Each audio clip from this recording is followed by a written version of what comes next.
पुराणों की बात करें तो हिंदू धर्म में बहुत से पुराणों का जिक्र मिलता है और कहीं ना कहीं ये पुराण हमें हमारी समस्याओं का हल निकालने में मदद करती हैं और इसी के कारण इन पुराणों को पढ़ना और सुनना दोनों ही शुभकारी माना गया है। लेकिन एक ऐसा भी पुराण है जिसे लोगों के अनुसार घर में रखना शुभ नहीं होता।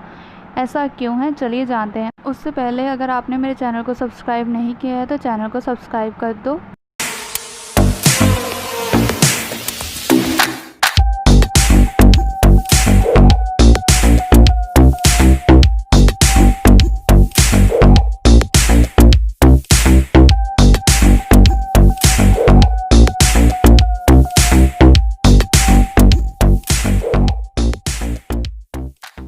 लोगों की ये धारणा है कि इस पुराण को पढ़ना और सुनना शुभ नहीं होता।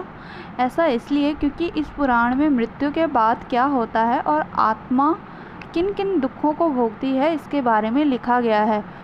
और लोगों की धारणा इसलिए भी ऐसी है क्योंकि इस पुराण का पाठ किसी की मृत्यु के बाद किया जाता है।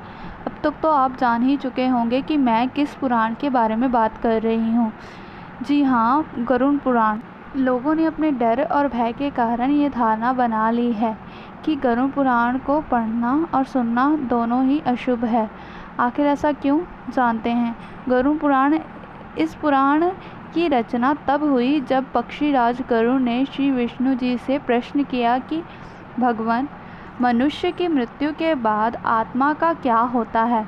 तब श्री विष्णु जी बोले, हे पक्षीराज गरुड़, मैं बताता हूँ कि आत्मा का क्या होता है। जब आत्मा अपना शरीर त्यागती है तब यम के दूत उसे यमलोक लेके जाते हैं, जहाँ उसे यातनाएं देने के बाद यमराज के कहने पर आकाश मार्ग से उसके घर छोड़ दिया जाता है। घर जाकर वह जीवात्मा अपने शरीर में घुसना चाहती है, लेकिन यमदूत के पास से मुक्त नहीं हो पाती।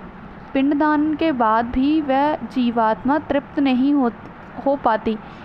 इस तरह भूखे प्यासे बेचैन आत्मा फिर यमलोक आ जाती है। जब तक जीवात्मा का पिंडदान नहीं होता वह बेचैन घूमती रहती है।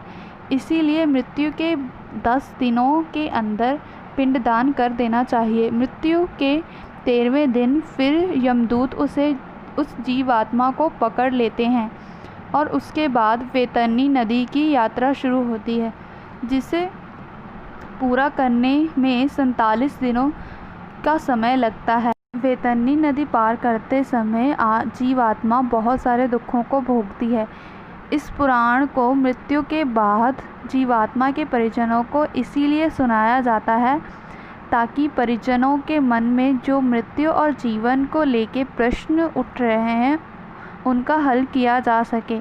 साथ ही वो जीवात्मा की शांति के लिए दान, श्राद्ध और पिंडदान कर सकें। क्योंकि ये पुराण किसी इंसान की मृत्यु के बाद सुनाया जाता है तो इसका मतलब ये नहीं कि ये पुराण अशुभ है। क्योंकि गरुड़ पुराण की संरचना की बात करें तो इसे 2 भागों में बांटा गया है, जिसमें एक भाग में श्री हरि के 24 अवतारों का वर्णन मिलता है और दूसरे भागों में प्रेत, कलप और कई तरह के नरकों के बारे में बात की गई है। और ये पुराण श्री हरि के मुख से उच्चारण होने के कारण इसे वैष्णव पुराण भी कहा जाता है। इसलिए इस पुराण को किसी भी तरह से अशुभ नहीं माना जा सकता।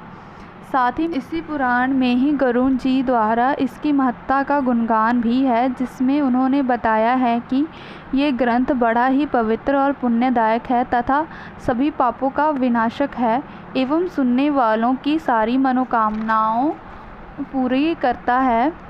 इसका सदैव श्रवण करना चाहिए। ये ग्रंथ पितरों की मुक्ति प्रदान करने वाला, पुत्र विषयक अभिलाषा को पूर्ण करने वाला तथा इस लोक और परलोक में सुख प्रदान करने वाला है।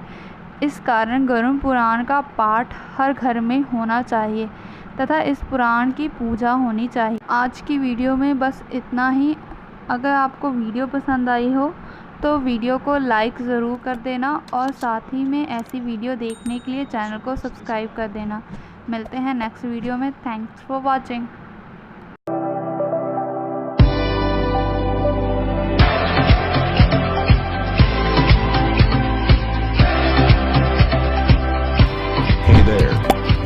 subscribe to my channel.